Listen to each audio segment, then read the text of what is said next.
చిత్తూరు జిల్లా కుప్పంలో తెలుగు మహిళలు భారీ ర్యాలీ నిర్వహించారు. జగన్ దిష్టిబొమ్మను ఆందోళనకారులు దగ్ధం చేశారు. మహిళలపై కించపరిచేలా మాట్లాడిన కొమ్మినేని శ్రీనివాస్, కృష్ణంరాజులపై చర్యలు తీసుకోవాలని డిమాండ్ చేశారు. కుప్పం టీడీపీ కార్యాలయం నుంచి బస్టాండ్ వరకు ర్యాలీ కొనసాగింది.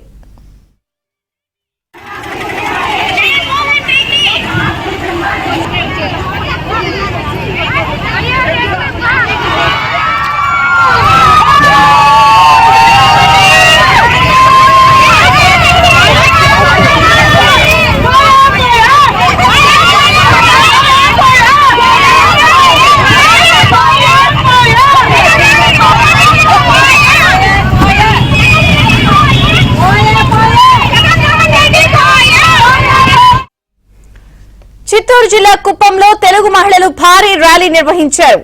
జగన్ దిష్టిబొమ్మను ఆందోళనకారులు దగ్ధం చేశారు. మహిళలపై కించపరిచేలా మాట్లాడిన కొమ్మినేని శ్రీనివాస్, కృష్ణంరాజులపై చర్యలు తీసుకోవాలని డిమాండ్ చేశారు. కుప్పం టీడీపీ కార్యాలయం నుంచి బస్టాండ్ వరకు ర్యాలీ కొనసాగింది.